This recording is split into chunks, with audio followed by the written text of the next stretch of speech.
Por ti todo lo puedo, todo es posible y la fuerza tú me das.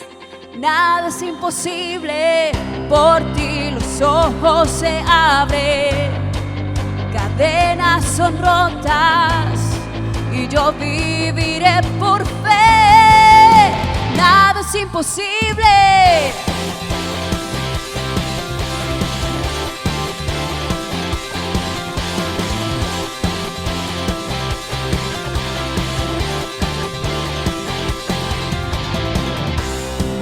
Viviré por lo que veo, no viviré por lo que siento. Yo sé que aquí conmigo estás.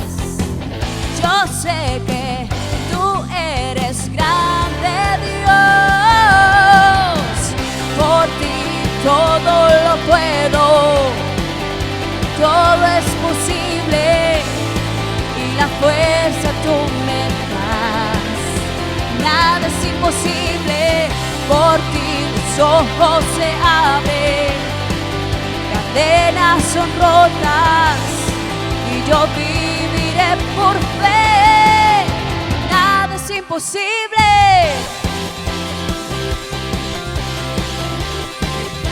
Nada es imposible.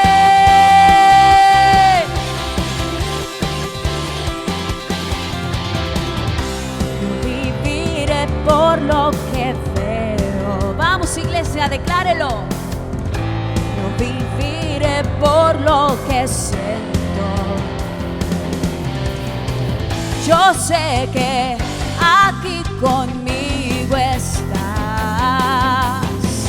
Yo sé que tú eres grande, Dios. Por ti todo lo puedo, todo es posible y la fuerza tú me das. Nada es imposible, por ti los ojos se abren, cadenas son rotas y yo viviré por fe. Nada es imposible.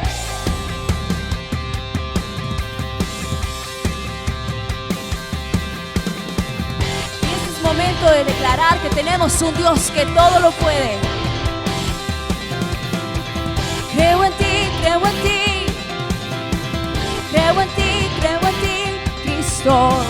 Creo en ti, creo en ti, creo en ti, creo en ti, Cristo. Creo en ti, creo en ti, creo en ti, creo en ti, Cristo. Creo en ti, creo en ti, creo en ti, creo en ti, Cristo. Creo en ti, creo en ti, creo en ti, creo en ti, Cristo. Por ti todo lo puedo, todo es posible y la fuerza tú me das. Nada es imposible, por ti mis ojos se abren, cadenas son rotas y yo viviré por fe. Nada es imposible, creo en ti, creo en ti, creo en ti, creo en ti, Cristo. Creo en ti, creo en ti, creo en ti, creo en ti, Cristo.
Bienvenidos una vez más a nuestro servicio en línea. Gracias por conectarse con nosotros.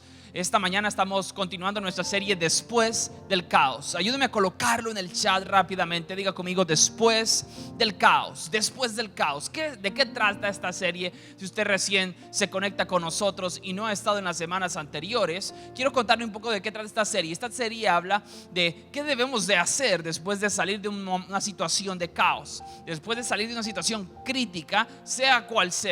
¿Cuáles son los primeros pasos que debemos de hacer o debemos de seguir a la luz de las Escrituras? Así que lo que hemos estado haciendo por un par de semanas ya es que hemos estado estudiando diferentes personajes bíblicos y ver qué es lo que ellos han estado haciendo a lo largo de situaciones específicas que han pasado a nivel global en las Escrituras, y qué es las primeras cosas. De eso trata, ese es el corazón de esta serie.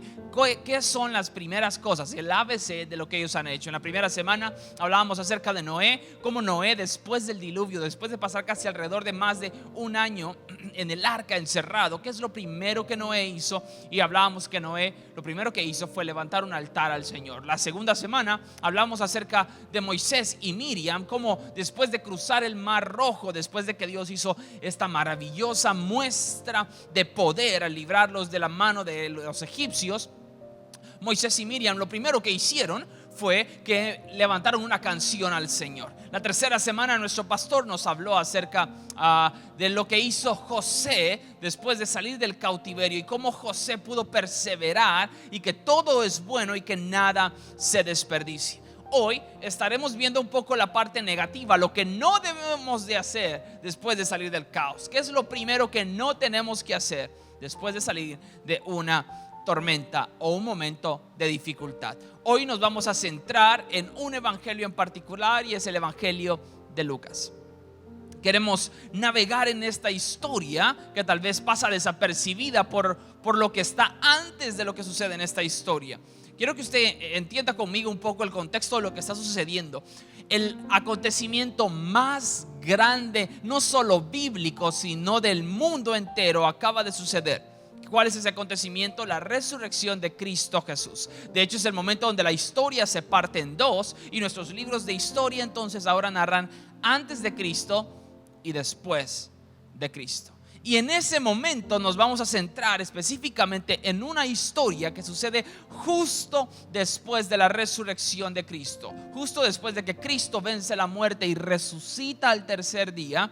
Hay algo que sucede y hay una conmoción alrededor de toda la ciudad, específicamente de los discípulos también y de todas las personas que habían escuchado la historia de Jesús. Y no solo eso, sino que ahora estaban viendo y estaban escuchando que su cuerpo había desaparecido de la tumba. Nosotros sabemos que había resucitado, pero había una voz que se corría dentro del pueblo. Habían varias teorías que alguien había robado el cuerpo, que simplemente algo había sucedido, no sabían exactamente qué era. Era algo que conmocionó toda la ciudad y después todo el mundo. Pero déjeme orar esta mañana antes de que entremos de lleno a esta historia. Padre, gracias te damos. Gracias, Señor. Gracias por cada evento en el cual podemos participar, inclusive eventos dolorosos, Señor, porque siempre hay algo que tú extraes. Tú nunca desperdicias nada. En tus manos, como un buen alfarero, Señor, hoy nos depositamos. Nos depositamos para que puedas continuar moldeando nuestras vidas, nuestro carácter, nuestra fe, Señor. Que todo lo que hoy aprendamos y todo lo que hoy estudiemos juntos como iglesia, este tiempo nos pueda servir para fortalecernos, para plantarnos bien en la fe que tú has impregnado en cada uno de nosotros. Gracias te damos específicamente por la resurrección de Cristo, porque hoy en día, más de 2000 años adelante de ese evento, de ese acontecimiento tan extraordinario, sigue impactando nuestras vidas, sigue transformando la forma en la que nos comportamos. En el nombre poderoso de Cristo Jesús, amén y amén. Antes de que entremos al pasaje de hoy, que está en el evangelio de Lucas, quiero contarle algo muy específico para las personas que utilizan gafas, que utilizan lentes. Todos sabemos que esa es una de las visitas más temidas por algunos. Cuando nunca hemos utilizado lentes y vamos a un optometrista o oculista, como usted le quiera llamar, y empiezan y nos sientan en una silla. Yo ya tengo bastante experiencia en esto porque desde los 10, 9 años utilizo lentes, así que cada cierto tiempo uno tiene que ir porque la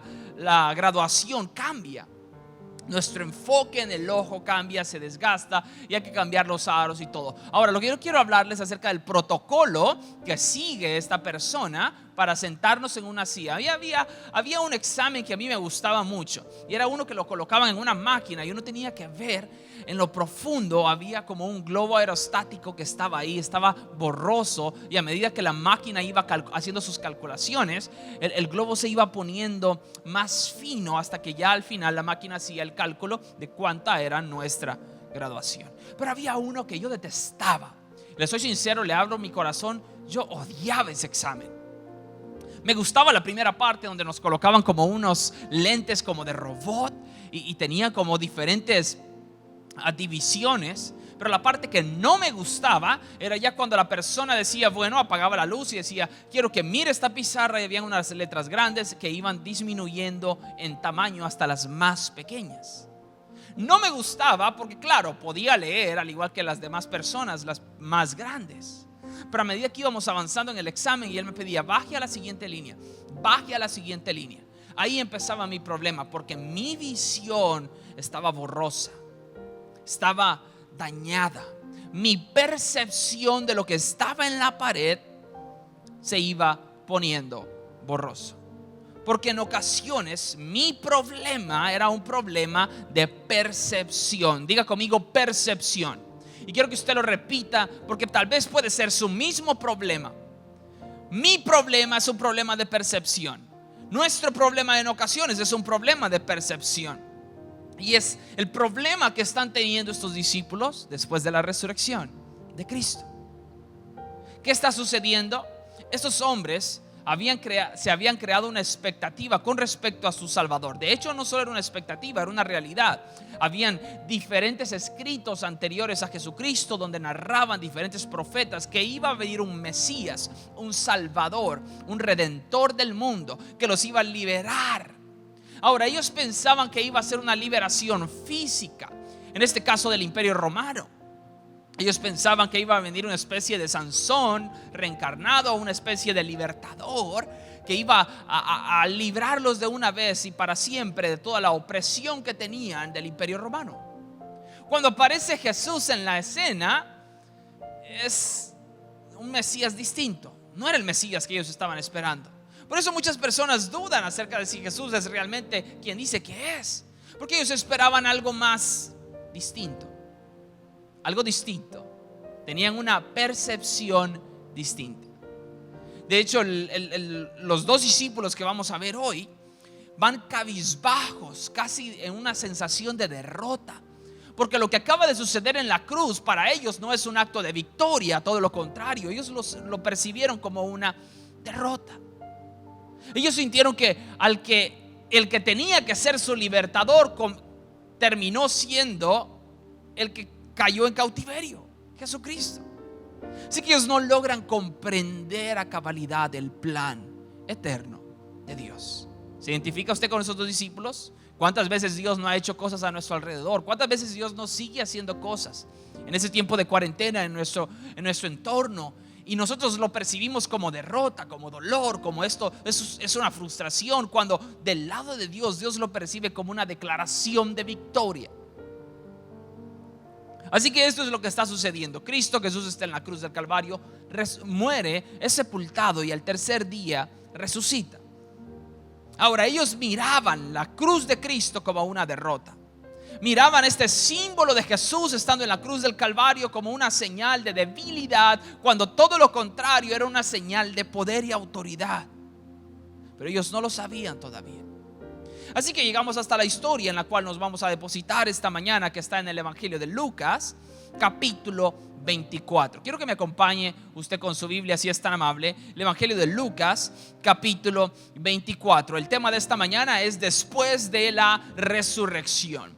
Después de la resurrección. Estaremos hablando cómo la resurrección de Cristo impactó la vida de estos discípulos y también debería impactar la nuestra. ¿Y qué fue lo que ellos hicieron justo después de que Cristo resucitara? Específicamente estos dos discípulos, de los cuales narra Lucas capítulo 24.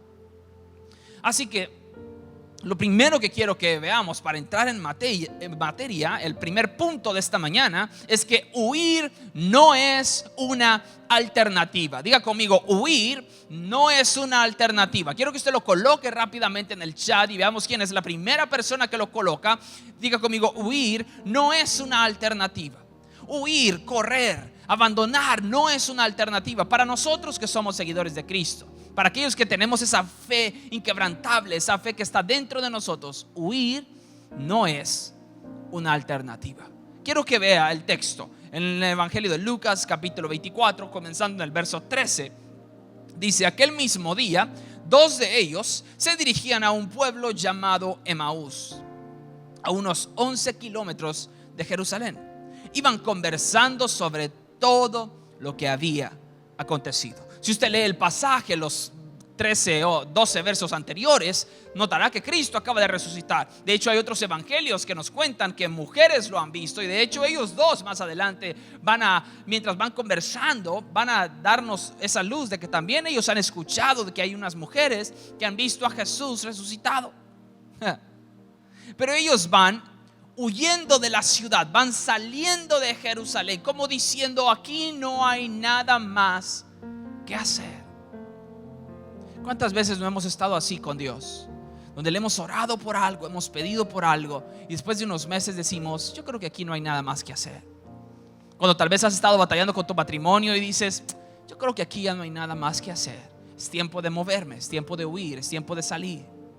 Tal vez estos dos discípulos, tantas cosas que pasaban por sus mentes, y tal vez no vamos a poder entender a cabalidad lo que pasaba por sus mentes y sus corazones, porque tendríamos que estar ahí.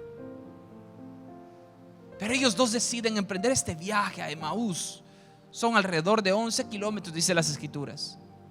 Y mientras van de camino, dejando atrás el llamado, dejando atrás el ministerio, dejando atrás lo que Dios tenía destinado para ellos, dejando atrás ese llamamiento divino, dicen: voy a dejar esto en pausa porque quiero divagar mi mente, quiero huir de la escena del caos, quiero salir de todo esto que está sucediendo a mi alrededor.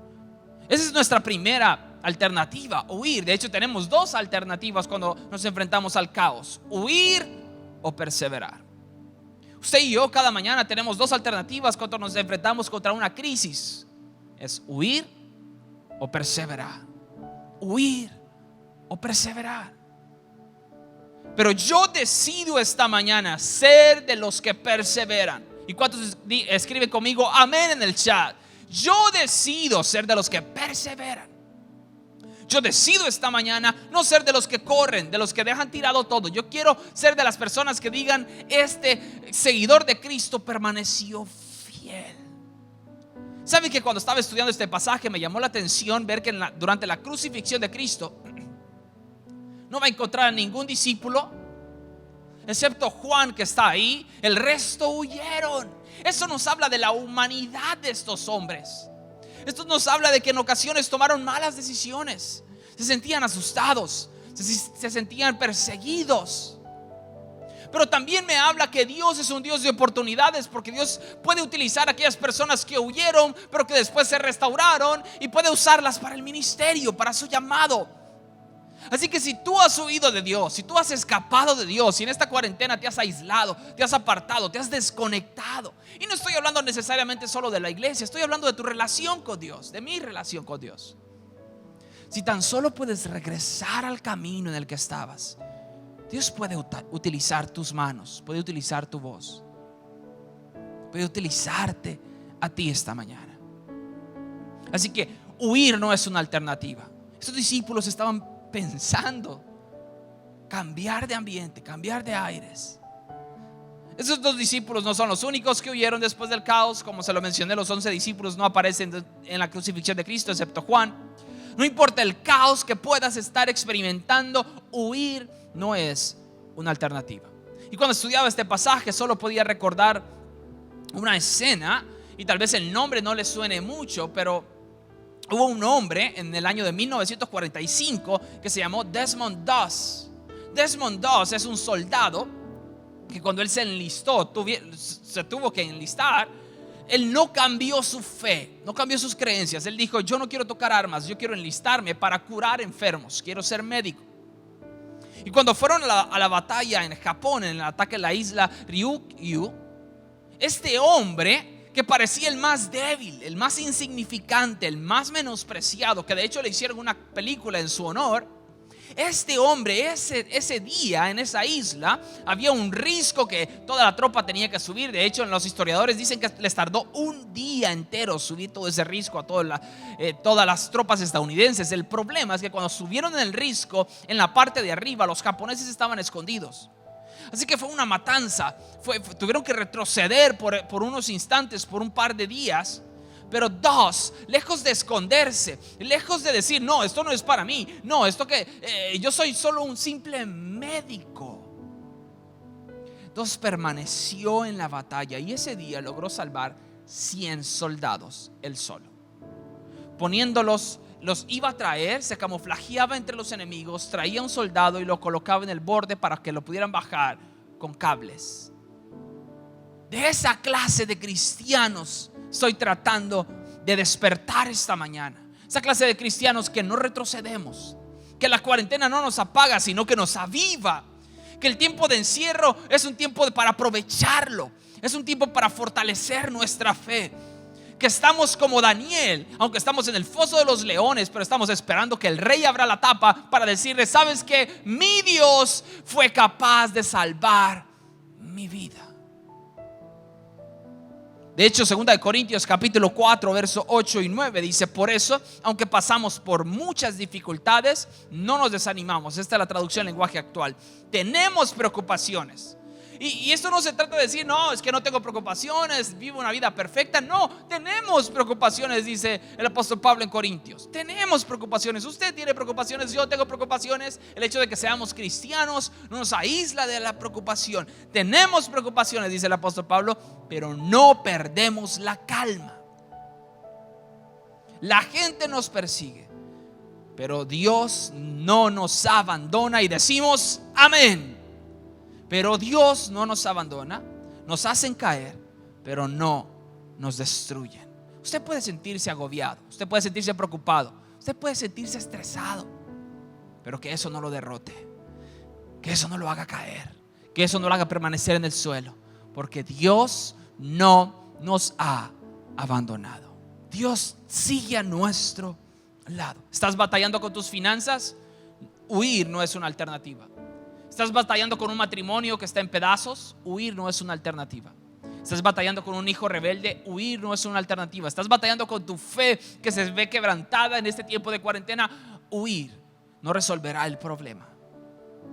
¿Tienes temor por el futuro? Huir no es una alternativa. Huir no es una alternativa. Lo segundo que aprendemos de esta historia es que nuestro problema en ocasiones puede ser un problema de percepción. Nuestro problema puede ser un problema de percepción. ¿Qué es lo que estoy percibiendo de la situación que me está sucediendo? De hecho, si continuamos en la historia, en el Evangelio de Lucas capítulo 24 de esos dos discípulos, dice: sucedió que mientras hablaban y discutían, Jesús mismo, Jesús resucitado, se acerca y comenzó a caminar con ellos. Pero no lo reconocieron, pues sus ojos estaban velados. Me parece impresionante y no es la única ocasión donde hay personas que no reconocen a Jesús. De hecho, cuando las mujeres fueron al sepulcro, hay un evangelio que dice que ellas pensaban que era alguien que trabajaba ahí. Pareciera como que Jesús permitía que ciertas personas vieran algunas cosas o no lo percibieran en su totalidad. Pero esto me habla de una cuestión de percepción. Escriba conmigo en el chat rápidamente: percepción, porque esa es la palabra que yo quiero dejarle esta mañana. Percepción. Percepción. ¿Qué no vamos a hacer después del caos? Lo primero que no vamos a hacer es que no vamos a huir. Y en segundo, vamos a revisar nuestra percepción. ¿Cómo estoy percibiendo? ¿Cómo estoy asimilando lo que sucede a mi alrededor? Me parece increíble que tengan a Jesús a la par, esos dos jóvenes, esos dos hombres, y no reconozcan al Salvador del mundo. Y estamos hablando de discípulos de Cristo. Eso me habla de que pueden haber personas que vengamos a la iglesia, tengamos a Jesús a la par y no lo reconozcamos. Espero que usted no sea uno de ellos. Pero todo se trata acerca de nuestra percepción. De hecho, cuando yo busqué la definición de lo que significa la palabra percepción, dice que es una manera en que una persona percibe o comprende algo. El problema de estos dos discípulos era su percepción. Era su forma de procesar el evento que acaba de acontecer. Y eso es algo importante. Quiero detenerme un poco aquí, porque no es tan importante. Lo más importante no es lo que te sucede, sino cómo lo procesas. Lo importante no es lo que te pasó hace 5 años o hace 10 años. Lo importante no es aquella chica que te abandonó. Lo importante no es aquel negocio que fracasaste. Lo importante no es aquella situación que no pudiste lograr. Eso no es lo importante. Lo importante es cómo procesamos lo que nos pasa. ¿Qué hacemos con con este cúmulo de experiencias? ¿Cómo lo traemos al presente y lo utilizamos para bien? Lo importante, lo más importante, no es lo que me sucede, sino cómo lo proceso. ¿Cómo estás procesando esta cuarentena? Ay, hermano, yo estoy desajustado, ya me quiero ir, ya quiero salir. ¿Cómo estás procesando este tiempo? ¿Ha sido un tiempo de reflexión? ¿Ha sido un tiempo de crecimiento personal? ¿Ha sido un tiempo de conectarte con tu familia y con tus hijos? ¿Cómo estás procesando esto? Porque lo más importante no es lo que nos acontece, sino cómo lo procesamos. Hay un video en las redes sociales, de tantos que hay, pero hay un video que a mí me encanta verlo y lo veo una y otra vez cada vez que lo encuentro. Porque es un padre que está sentado en su carro en el parqueo de Walmart con su hija. Su hija está haciendo una rabieta. De hecho, están sentados en el carro, el propio padre explica, porque la niña acaba de hacer una rabieta en el Walmart. Quería algo al parecer y pues no podían comprárselo. Así que el padre muy pacientemente se la trajo al parqueo y está grabando la reacción de su hija. Pero está explicando lo que él está haciendo. Él dijo, y me encanta lo que él dice porque es una gran lección. Dijo: ven, esta niña aquí, ella está haciendo una rabieta, y explica toda la situación, ¿verdad? Ella está haciendo una rabieta, quiere algo, pero ella tiene que entender que en ocasiones no todo en la vida se le va a dar gratis. Ella tiene que entender, y esto es lo que más me encantó, tiene que aprender a procesar lo que le está sucediendo. Así que nos vamos a quedar en este vehículo, dijo él, todo el tiempo que sea necesario, hasta que ella logre procesar lo que está sintiendo. Cuando ya ella logre procesar lo que está sintiendo, vamos a volver a entrar a Walmart junto con su mamá. Me encanta la paciencia de este padre. Y la niña obviamente al inicio del video está llorando, pero luego se va calmando porque va entendiendo la importancia que tiene procesar lo que siente. Algunos debemos de reconocer que somos pésimos para procesar la información. Yo en ocasiones he cometido ese error, donde ni siquiera me han terminado de decir toda la información y es como un fuego. Y la otra persona queda, pero no he terminado de decirte. ¿Cuántos somos así? Recibimos la información y todavía no hemos terminado de procesarla cuando ya quiero reaccionar. Ya quiero imponer mi criterio. Ya quiero elevar la voz. Lo importante no es lo que te sucede, lo importante es cómo lo procesas. Porque vamos a encontrar hombres y mujeres que pasaron por las peores calamidades y hoy son las personas más exitosas. ¿Por qué? Porque pudieron procesar eso que les sucedió. No estoy diciendo que no vamos a tener sentimientos, no estoy diciendo que no vamos a llorar, no estoy diciendo, inclusive acabamos de leer un pasaje, no estoy diciendo que no vamos a tener preocupaciones. Vamos a experimentar todo esto, pero yo lo voy a procesar, y lo voy a procesar no frente a un psicólogo, no frente a un psiquiatra, voy a procesarlo frente a Jesús. Voy a ir donde Jesús y le voy a decir: Jesús, esto está pasando en mi corazón, ayúdame a procesarlo. Algunos estamos en el momento de nuestras vidas donde tenemos que aprender a procesar. Diga conmigo: procesar. Escríbalo rápidamente en el chat: procesar, para que no se nos olvide. Algunos estamos en ese punto de nuestras vidas donde tenemos que procesar lo que estamos experimentando. Algunas preguntas que yo pude pensar para ayudarnos a mejorar nuestro momento de procesamiento y nuestra percepción. preguntas que usted se puede hacer esta semana. ¿Qué dicen las escrituras sobre lo que me está sucediendo? ¿Qué dice Dios en su palabra sobre lo que me está pasando? Otra pregunta: ¿cómo se conectan mis emociones con lo que el Espíritu Santo quiere hacer en mí? ¿Cómo puede Dios sacar provecho de mi situación actual? ¿Qué puede extraer Dios de lo que estoy experimentando, de lo que estoy viviendo? ¿Qué lección aprendo de lo que estoy viviendo?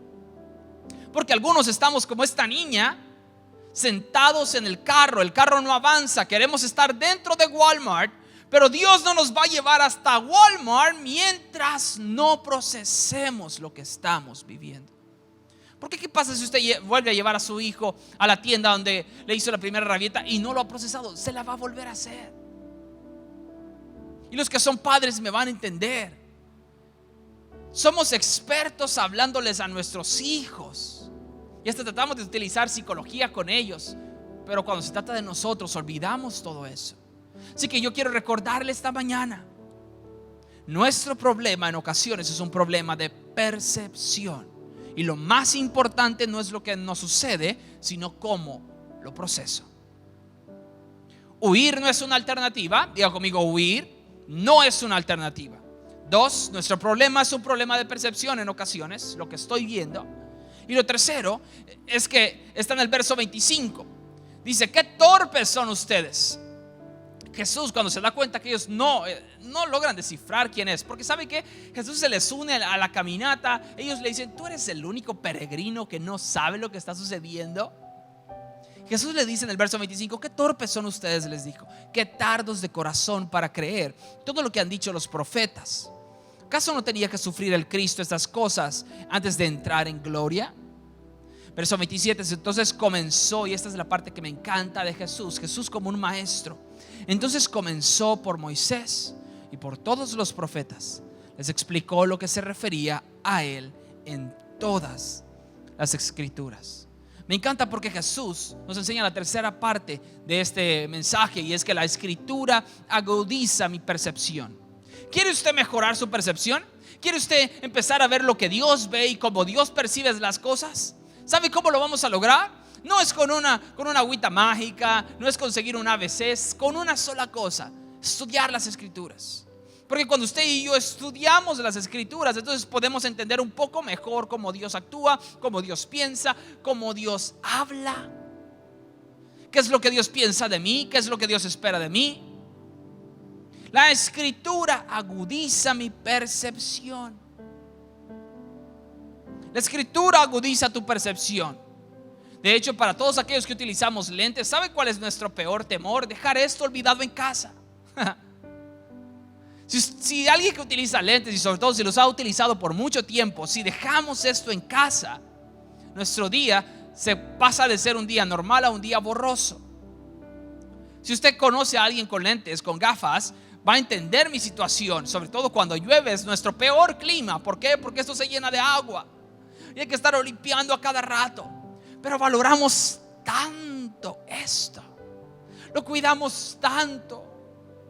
Algunos hasta tienen 2, 3 de repuesto por si acaso se quiebra. ¿Por qué? Porque esto se ha vuelto una dependencia para nosotros. Nuestros ojos dependen de esto, nuestra visión, nuestra dirección, nuestro caminar depende de este aparato, que parece tan simple, tan sencillo, pero es tan útil. De igual forma es las escrituras.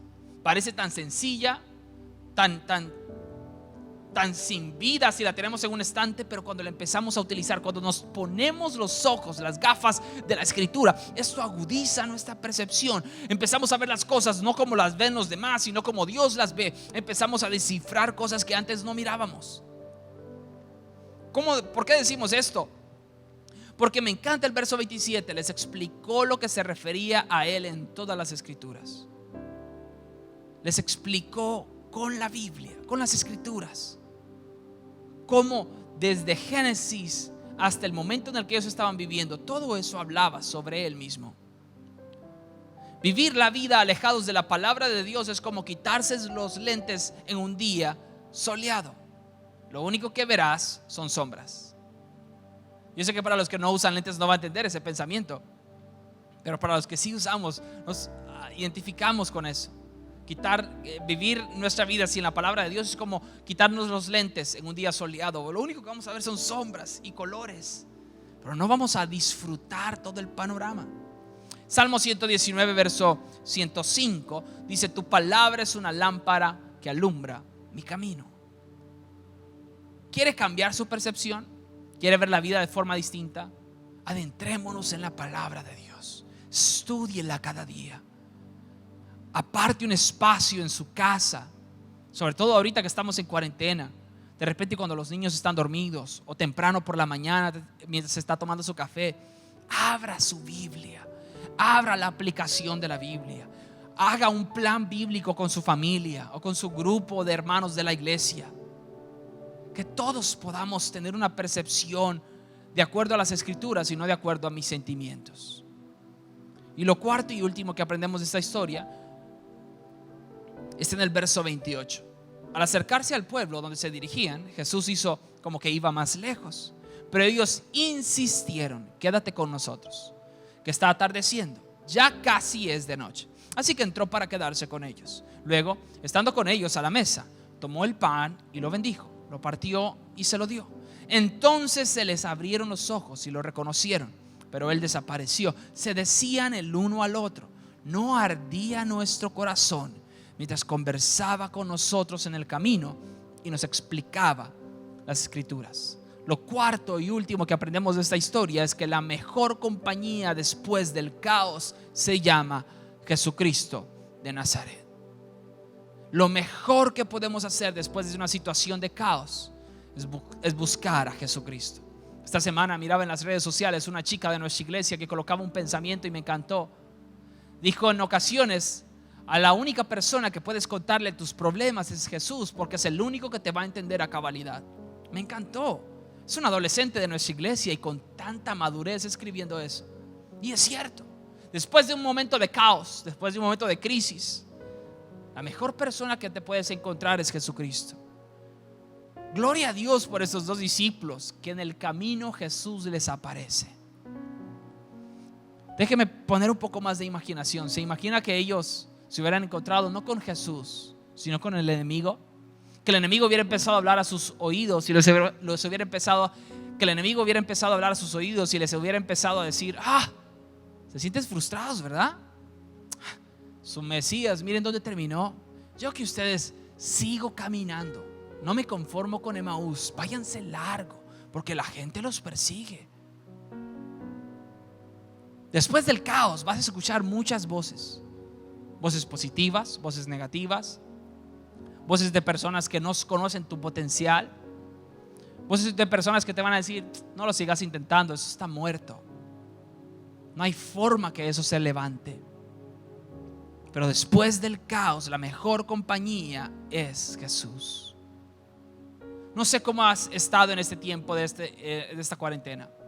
No sé qué ha estado pasando en tu corazón, pero ¿qué tal si hoy nos volvemos a Jesús? ¿Qué tal si hoy al finalizar este mensaje puedes hacer esta oración conmigo, diciéndole: Jesús, he estado inquieto, he estado preocupado por el futuro, por el mañana, por mis hijos, por mi salud, por la salud de los míos. Hoy quiero, Señor, como estos dos discípulos, sentarme a la mesa y disfrutar del pan y del vino contigo. Yo le pido que pueda inclinar su rostro ahí donde está y hagamos una oración buscando a Jesús hoy más que nunca. Padre, gracias te damos. Gracias te damos por esta historia del camino de Emaús. Porque al igual que esos dos discípulos que estaban comenzando un peregrinaje, tratando de huir de una situación dolorosa, tal vez algunos estamos así, Señor, esta mañana. Estamos tratando de dejar atrás un momento de dolor, un momento de frustración, un momento de caos. Pero huir no es una alternativa para nosotros. Permítanos, oh Dios, cambiar nuestra percepción a la luz de tu palabra, porque la única que puede agudizar, que puede perfeccionar nuestra visión es tu palabra. Ayúdanos esta semana a comprometernos a estudiarla con intencionalidad, porque lo mejor que podemos hacer después de tiempo de caos es buscar tu rostro, oh Dios, buscar tu compañía, tu consejo, porque tú no nos abandonas. Porque aunque estamos derribados, no estamos destruidos. Aunque la gente nos persigue, como decía ese verso en Corintios, Dios no nos ha abandonado. Y esa misma promesa está para cada uno de nosotros esta mañana. Dios permanece fiel con cada uno de nosotros. Gracias te damos, oh Dios, por esa fidelidad. En el nombre poderoso de Cristo Jesús decimos amén y amén.